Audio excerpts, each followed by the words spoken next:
గత 10 ఏళ్లలో చేతగాని ప్రభుత్వం ఉండే. అది ఉద్యోగులకు ఉద్యోగ విరమణ పొందినటువంటి ఉద్యోగులకు అందరికి కూడా బకాయిలు వేల కోట్ల రూపాయలు పెండింగ్ పెట్టిపోయింది. సో, ఆ పెండింగ్ బిల్లులను రేవంత్ రెడ్డి హామీ ఇచ్చిండు. ఒక 100 రోజులల్లా మీ 6,000 కోట్లు ఏవైతున్నాయో పెండింగ్, ఆ నిధులన్నీ రిలీజ్ చేస్తాము. ఇక ఏదైనా కింద మీద పడంగానే రిలీజ్ చేస్తామని చెప్పేసి హామీ ఇచ్చిండు.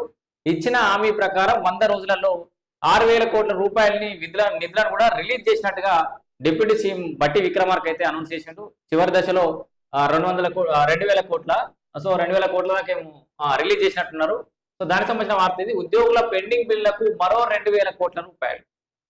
ఇక వాళ్ళు మొత్తుకున్నారు, ఉద్యోగుల సంక్షేమం మేమే చూసినాం, అందరి ఉద్ధరించింది మేమే అని చెప్పేసి మొత్తుకున్న గత సర్కారు తాలూకు పాపాలని, అప్పులను, మిత్తిలను అన్నింటిలో కూడా వీళ్ళు ఇప్పటి సర్కారు మోస్తున్నటువంటి పరిస్థితి. మొయ్యాలి, వీళ్ళదే బాధ్యత.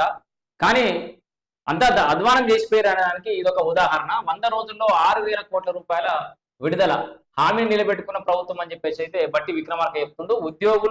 ఉద్యోగ విరమణ చేసిన వారి పెండింగ్ బిల్లకు 100 రోజుల్లో 6,000 కోట్ల రూపాయలు విడుదల చేస్తామని 3 నెలల క్రితం ప్రజాప్రభుత్వం ఇచ్చిన హామీని నిలబెట్టుకుందని ఉప ముఖ్యమంత్రి బట్టి విక్రమార్క చెప్పిండు. 3 నెలల కింద రాష్ట్ర ముఖ్యమంత్రి రేవంత్ రెడ్డి హామీ ఇచ్చిండు. సో ఈ బిల్లకు ఆర్థిక శాఖ గురువారం మరో 2,000 కోట్ల విడుదల చేసినట్లు వివరించారు. వీటితో కలిపి గత 100 రోజులలో మొత్తం 6,000 కోట్ల రూపాయల బకాయిల చెల్లింపులు పూర్తయ్యాయని స్పష్టం చేశారు.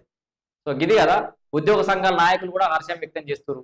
ఉద్యోగులు కూడా రాష్ట్ర ముఖ్యమంత్రికి అట్లాగే ఉప ముఖ్యమంత్రికి ధన్యవాదాలు తెలుపుతూ, రాష్ట్ర ఆర్థిక పరిస్థితి కొంత అటు ఇటు ఉన్నప్పటికీ కూడా ఉద్యోగుల పట్ల కొంత సానుకూల దృక్పథంతో ప్రభుత్వం ఉండడం పట్ల వాళ్ళందరూ కూడా హర్షం వ్యక్తం చేశారు. గిది కమిట్మెంట్ అంటే. సో ఇంత ఇబ్బందులు ఉన్నప్పటికీ కూడా ఉద్యోగులని కుటుంబ సభ్యులాగా భావించి వాళ్ళందరికైతే నిధులు రిలీజ్ చేయడం, నెల నెల టెన్షన్గా జీతాలు ఇవ్వడం, ఏదో కష్టపడనైతే కష్టపడుతున్నారు. ఎందుకంటే ఎల్లేళ్ళని సంసారం ఏదో ఎల్లదీస్తున్నారు. ఇక అంత అధ్వానం చేసిపోయారు గత పాలకులు. మరి చూడాలి, ఉద్యోగుల పెండింగ్ బిల్ అయితే రిలీజ్ చేసిన దానికి సంబంధించి అందరూ కూడా హర్షం వ్యక్తం చేసినటువంటి పరిస్థితి.